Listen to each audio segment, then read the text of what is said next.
안녕하세요. 담소입니다. 오늘은 부동산 얘기를 좀 할게요. 제가 가지고 있는 부동산 중에 아파트 하나가 역전세가 났어요. 역전세. 그래서, 돈을 4,500만 원을 역전세가 나서 돌려줘야 되는 상황이 벌어졌습니다. 2년 전에 세를 났는데요. 신혼부부인데 세를 났었고요. 2년 전에 기존 가격에서 5%만 인상하면 적은 금액인데, 그때 당시 돈이 좀 필요하기도 했었고, 그래서, 그 당시에 오른 가격에 세를 났고, 거기 신혼부부가 들어왔습니다. 2년간 사시면서, 신혼부부도 전세자금 대출을 받았는데, 이자 부담이 좀 되셨나봐요. 그래서, 집을 줄여서 이사가신다고 하네요. 그래서, 결론은 다시 세를 놔야 되는데, 놓을 때 금액이 2년 전 금액으로 세를 놔야 됩니다. 2년 전에 좀 오른 가격, 그때 낮은 게 아니라 2년 전에 좀 오른 가격에 원래 놨어야 될 금액의 세를 다시 놔야 돼서 최종 제가 4,500만 원의 금액을 다시 역전세 금액을 돌려줘야 되는 상황이 벌어졌습니다. 근데 이거를 예상 안 한 게 아니라 2년 전에 예상을 좀 했습니다. 그래서 제가 가진 보통 여러 개가 있는데 그 중에 그때 오른 가격 다 올려야 될 날짜가 도래하는 게 좀 있었지만 이게 산이 높으면 골이 깊다고 하죠. 산이 높으면 골이 깊다. 명심하세요. 산이 높았기 때문에 골이 깊을 수 있다. 그래서 좀 불안하지만 안 해야 되는데 그때 당시 급하고 돈이 좀 필요한 부분도 있고 생활비도 보자라고 해서 일단 쓰자. 그리고 대비는 하자. 2년 내 세무가 1년 안에 이사 간다고 할 수도 있고 2년 안에 간다고 할 수도 있고 하기 때문에 대비는 하자 해서 대비는 하고 있었어요. 근데 그게 현실화 됐죠. 그래서 1차적으로 제가 필요한 자금이 4,500만 원이 필요하니 그거를 빌리려고 은행에다가 물어봤습니다. 물어봤는데 1금융에서 일단 안 된다. 반려. 2금융 가서 동네 인천에 있는 2금융 새마을금고부터 수협 단위농협이죠. 단위농협, 단위수협, 단위신협 이런 데를 다 찾아다녔습니다. 근데 안 된다고 하더라고요. 다. 안 나온다고. 기존 대출이 많고 소득이 좀 낮은 걸로 잡혀서 안 나옵니다 해서 얘기 들었고요. 근데 이제 포기하지 않아요. 잘 들어보세요. 포기하지 않아요. 그래서 계속 알아보다가 부평에 있는 큰 시장에 있는 이금융에 갔습니다. 가서 거기서 물어봤어요. 그랬더니 긍정적으로 이건 좀 나올 것 같습니다. 제가 지금 건물 지금 살고 있는 건물이요. 건물 내에서 나오긴 하는데 제가 1억 2천만 원까지 대출 받으려고 했는데 그 정도까지는 어렵고 1억까지는 가능할 것 같습니다. 라는 답을 들었고, 근데 또 10살 들어가니 그것도 좀 어려울 것 같아서 한 8천만 원 정도까지 나올 것 같습니다 라는 얘기 들었어요. 그래서 그러면 그거라도 해주세요. 근데 이자는 좀 높습니다 그러더라고요. 6.7, 8%? 7% 가까이 나올 것 같다. 이금융이니까요. 그래서 해주세요. 그랬고 심사를 들어갔는데 나올 것 같습니다 하고 나서 이틀 뒤에 다시 전화가 왔어요. 어려울 것 같다고. 아마 심사할 때 우리 은행하고 실적도 없고 석 거래군데 대출인데 이분이 대출도 많고 소득이 그렇게 많이 잡히는 것 같지도 않고 임대 수입 외에는 크게 눈에 띄는 게 없으니까 대리 지금 하는 거는 내년에, 그러니까 올해 조합소 때 신고해야 반영이 되는 거니까 그건 얘기를 했지만 자료가 안 나오잖아요. 그래서 안 될 것 같다. 카드 실적으로는 되는데 그거로는 미흡하다 해서 안 된다고 합니다. 그래서 그럼 포기를 해야 될까? 아니죠. 포기는 절대 없죠. 그래서 기존에 농협 대출을 많이 받았습니다. 그래서 그 농협은행에 전화를 드려서 서울에 있어요.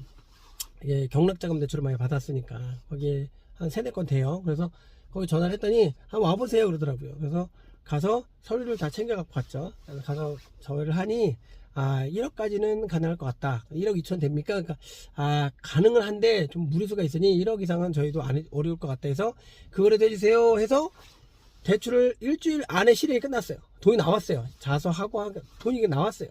그래서 1억이 나왔고요. 금리는 5.6%로 받았고요. 1금융에 받았습니다. 농협중앙회예요. 그 받아서 역전세 금액은 마련을 했습니다. 4,500 마련했고 생활비도 마련했고 일부 높은 이자 대출을 갚을 까지 다 마련을 해놨어요. 끝났죠. 1억을 받았잖아요. 받았죠. 그래서 안심하고 있는데 문제는 집이 나가야 되잖아요. 이 사람들은 만기 날짜가 있고 은행에서 전세자금 대출을 받았고 그 은행에서 연락해보니 그 날짜에 만기 날짜에 은행에 다 그 돈을 입금을 해야 된다고 합니다. 그래서 역전세 금액은 마련했는데 문제는 공실이 나면 돈은 다 줘야 되잖아요. 전세니까. 어긴 없는 돈을 줘야 돼요. 그래서 전세를 놨지만 안 나가고, 혹시나 이게 안 나가서 공시나면 그 날짜에 돈을 입금해야 되니 마련해야 되겠다 해서 또 은행에 갔습니다. 다 물어봤어요. 갔던데 또 갔어요. 그래서 1금융에도 물어봤는데, 물어봤더니 더 이상은 어려워요, 안 돼요, 더 안 나와요 하길래 오케이, 1금융 패스. 2금융 다시 다 돌았어요. 주담대, 주택담보대출 안 나와요, 안 나와요, 다 안 나와요. 그러다가 한번 1억 8천만원 대출 나올 것 같은데 이틀 만에 전화 와서 안 된다고 한 2금융 있잖아요. 단위농협, 단위농협, 단위신협 여러 개가 있죠. 이제 단위예요. 제가 뭐 은행은 특정하게 말씀드릴 수 없어요. 하여튼 2금융에 가서 물어봤더니 똑같이 안 나온다고 합니다. 그래서 제가 이런 얘기 하다가 대화 시간 한 2시간, 참고로 2시간까지 대화를 했어요. 이렇게 오래 했습니다. 이런 노력이 필요합니다. 안 나온다고 했는데 제가 얘기를 했어요. 그러면은 이 상품이, 부동상품이 허접한 것도 아니고 인천 대도시에 부평 한가운데 있고 가치도 떨어진 가치인데도 불구하고 그걸로 감정해도 이만큼의 한도가 나오는데, 이거를 그러면 그 한두 달 새 못 맞추는 것 때문에 이게 경매로 넘어가야 하느냐, 연체가 돼야 하느냐, 이 얘기를 했습니다. 제가 이자는 주겠다. 단 2, 3개월만 쓰면 된다. 길게 3개월이다. 이자 주겠다. 7%, 8% 이자 내겠다. 해달라. 그러니 은행에서 하는 말은 단기 대출을 안 해준답니다.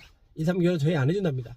그러면 내가 길게 쓰겠다. 단 그거를 길게 쓰려면 전세를 못 쓰고 월세로 놔야 된다. 그럼 내가 월세 이자를 이 이자 플러스 월세 받은 거 합해서 내가 돈을 더 내야 된다. 그걸 꼭 감안하겠다. 2년간은 내가 그러면 기본 2년이니까 2년간은 세를 안 빼고 월세로 주겠다. 그 이자만 해도 한 돈 1,000만원 내가 오히려 내야 될 돈이 더 플러스 줘야 될 돈이 돈 1,000만원 정도 되는데 그 이자를 내가 내겠다. 해달라. 라고 했는데도 안 된답니다. 안 된답니다. 왜냐면 저는 이제 급한 불이니까 이자를 감안하더라도 이 억 단위의 돈을 메꿔야 되잖아요. 그냥 감안하겠다. 그래도 안 된답니다. 그래서 제가 그러면 이런 얘기를 했습니다. 그러면 내가 갚을 능력이 없는 것도 아니고 부동산 가치가, 제가 가진 가치가 떨어졌음에도 불구하고 지금 팔아도 그게 안 될 수 있는 가치가 있는데도 불구하고 내가 그것 때문에 이렇게 해야 되느냐, 연체가 되는, 이게 말이 되는 얘기냐, 시스템상으로 말이 되냐 라는 얘기를 했습니다. 그런 얘기 와중에 내가 앞전에 여기 와서 대출을 신청했는데 안 된다고 하지 않았느냐, 그때 8천만원도 안 된다고 하지 않았느냐. 그래서 1금융 농협의 중앙회를 갔는데 농협에서는 해주더라. 그래서 더 싼 이자로 더 많은 금액을 받았다. 1억을 받았다. 그랬더니 누가 해줬냐고, 누가 그렇게 했냐고 하더라고요. 된다고 했다가 이틀 만에 누가 안 된다고 했냐고 옆에 계셨거든요. 요분이요. 제 그분보다 지금 위에 계신 분입니다. 그분이 고개를 이렇게 하고 있더라고요. 근데 이분이, 거긴 제가 그러면 신용조회를 한번 해볼게요. 그때서야 한 50분 대화 나오고 그때서야 신용조회서에 사인하는 거. 그래야지 막 뽑을 수 있거든요. 그 사인해주고 뽑았습니다. 그랬더니 제 신용 점수와 기존 막 받은 대출 리스트가 쫙 나옵니다. 은행하고. 그래서 보더니 이건 뭐예요 하다가, 이거 농협에 이거 받으신 1억이에요. 이건 뭐예요? 이건 신용이고, 이건 뭐예요? 이거 제가 가지고 있는 경락자금에서 받은, 경매도 하세요? 네, 제가 경매에서 받은 집들이에요. 다 경매로 대출 받은 거예요. 그래서 이거는 월세 받아서 다 이자 내니까 아무 문제가 없다고. 오히려 나한테 돈을 주는 거기 때문에 아무 문제 없는 것들이라고. 제가 밀린 것도 없고. 그리고 쭉 보더니, 그럼 이제 경매를 많이 하시나 봐요. 예, 경매를 많이 해서 부동산을 늘리고 있습니다. 1년에 한두 개나 2개 정도 경매를 받습니다. 보조적으로 받기 때문에. 이분이 그거를 파악을 하고, 이제 그때 말이 바뀝니다. 바뀌면서, 그러면 제가 한번 조회해 볼게요. 막 치고 보더니, 고객님, 이자가 좀 높습니다. 6% 넘어갈 거고요. 하지만 1억 한 5천까지는 될 것 같습니다. 좀 더 하면 1억 6천, 60%까지 이상가 저희가 안 되니까 1억 60까지 가능할 것 같습니다. 괜찮으실까요? 그래서 그거는 해주세요. 이자는 10% 가까이 될 것 같은데요. 괜찮습니다. 해주세요. 그리고 제가 2년간은 그럼 월세로 세팅하겠습니다. 해주시게 되면 지금 단기로 안 해준다고 하셨으니까 3년 쓰는 걸로 일단 하고, 제가 2년간은 세를 월세로 주겠습니다. 그 2년 후에 중도상환수를 물으면서 만기 중도상환수 드리면서 전부 전액 상환하는 걸로 하겠습니다. 그 약속은 지키겠습니다. 그거는 대출계에 특약으로 명시하시는 걸로 하고 실행하는 걸로 했습니다. 그래서 자소를 했고요. 최종 승인, 그러다 중간에 연락이 왔는데 고객님 심사를 하니까요 1억 9천까지 가능할 것 같습니다. 저희가 이래 대해서 10% 더 상향을 해서 DTI 올려서 70%까지 해서 1억 9천 될 것 같습니다. 그렇게 받으실래요? 걔네가 제가 1억 6천까지 된다고 1억 6천만 받기로 했는데 그게 3천만 원 더 해가서 진짜 더 낼 이유가 있을까요? 근데 본인들이 심사했을 때 이 사람은 갚을 여력 있고 능력 있고 이런 전적이 있으니 아 괜찮겠다. 우리 돈 더 받으라 그래. 이자 더 받아. 우리 은행은 예대 마진이에요. 예금과 대출의 마진, 예대 마진 그걸로 돈을 버는 애들이에요. 그러니까 당연히 이익이 되는 사람한테 돈을 더 주는 게 당연하죠. 그래서 오케이 1억 9천 승인 끝났습니다. 그리고 저는 기다렸습니다. 전세가 나가면 안 하면 되니까 그 날 오늘 만약에 오늘이다 그러면 오늘 대출 실행안을 쌓으면 안 하면 실행이 안 됩니다. 등기부에 등재 안 되면. 그래서 했고요. 기다리고 있다가 전세가 맞춰졌어요. 근데 나가는 날 만기니까 돈을 은행에 전세자금 대출을 상환해야 될 날 2주 전에 전세가 계약이 됐어요. 2주 만에 이사오기는 어렵죠.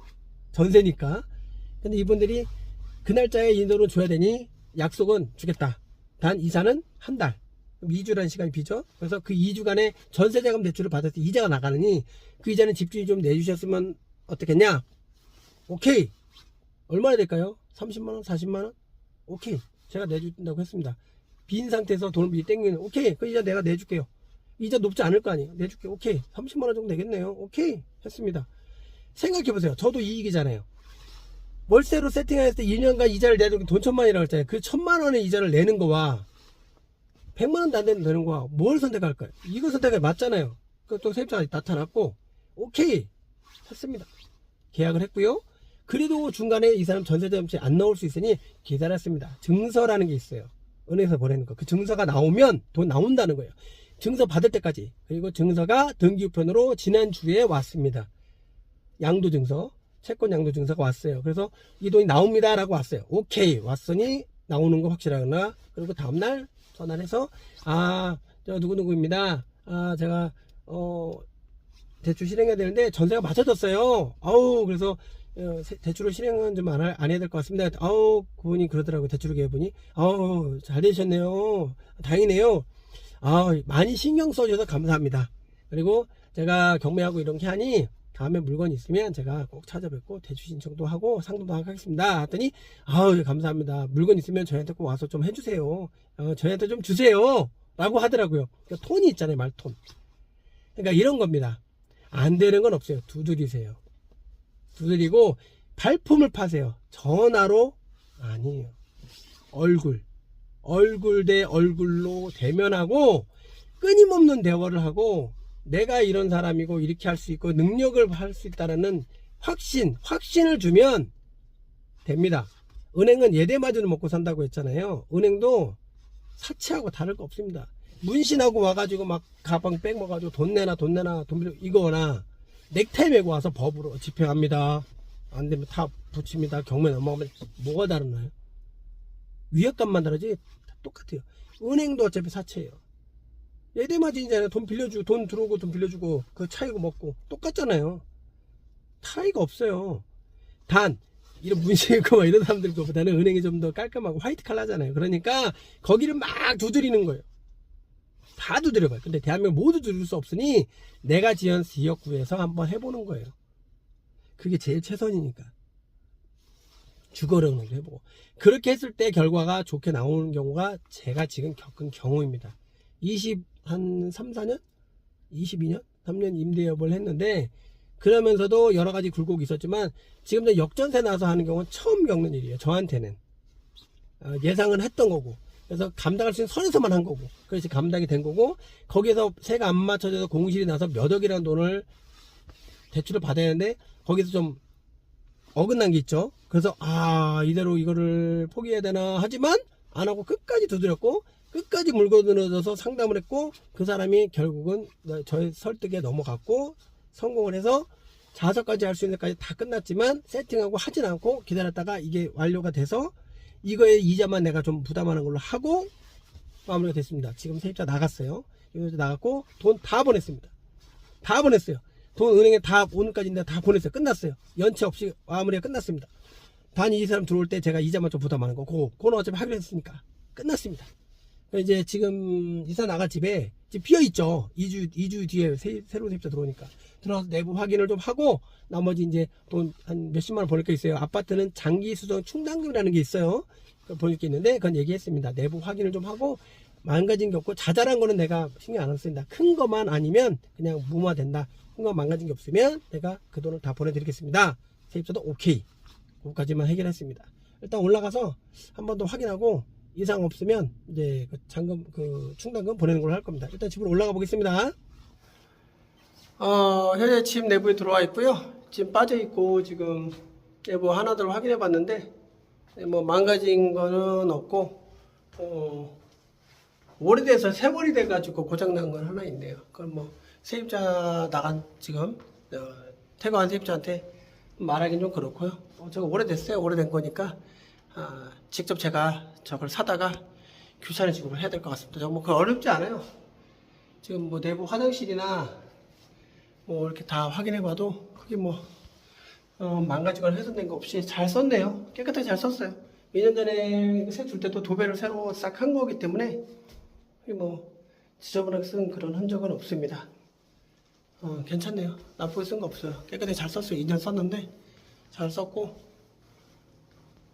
문제될 건 없습니다. 저거 하나 가스 이제 후드가 좀 세월이 오래돼서 팬이 안 돌아가는데 불편하지 않았나? 그리고 안 빨래 들어갔을 텐데 하여튼 저는 저렇게 비싼 건 아니니까 저걸 좀 사다가 교체하는 식으로 좀 하면 될 것 같습니다. 일단 이렇게 내부가 깨끗이 잘 사용한 집이니까 보이시죠? 뒤쪽에 이렇게 깨끗합니다. 이렇게 썼습니다. 이렇게 썼고 이렇게 이런 집입니다. 이렇게 거실도 이렇게 보이고요. 이렇게 됐고요. 네, 뭐 문제 없으니까 충당금 있는 돈 보내주면 될 것 같습니다. 그 한 가지 임대하시는 분들 생각하시기에 아파트 같은 경우 장기성 충당금이 있어요.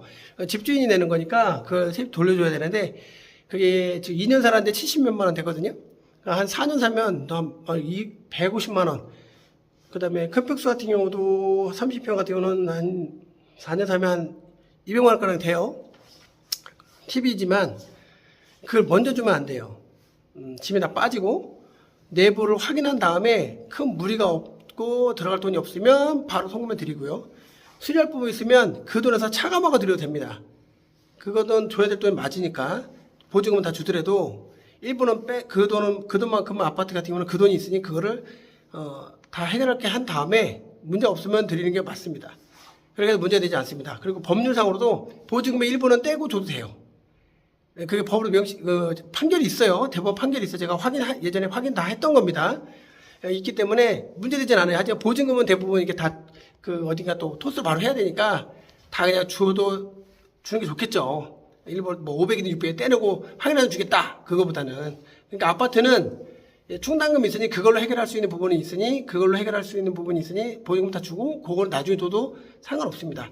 그리고 만약에 좀 더 디테일하게 하고 싶으신 분은 판례가 있어요. 대법원 500이든 600이든 돈을 일부 떼내서 나머지를 주고 그건 확인하고 주고 해도 된다는 거예요. 문제되지 않습니다. 일단 이렇게 됐고요. 이건 마무리가 됐고 일단 이 집은 2주나 3주 뒤에 세입자가 들어올 거니까 그때 이제 이자 부분 제가 부담하기로 한 거 그거 부담해주고 하면 될 것 같습니다. 이제 끝났습니다. 큰 문제 해결했습니다. 어쨌든 그렇습니다. 부동산업이라는 게 이렇습니다. 이런 부분들이 다 있기 때문에 이런 리스크가 있어요. 이걸 감안하고 투자를 하는 거예요. 그냥 하는 게 아니고. 그렇게 아시고 이런 팁이 유용하게 도움이 됐으면 좋겠습니다. 부동산 투자에 관한 영상은 여기서 마무리하겠습니다.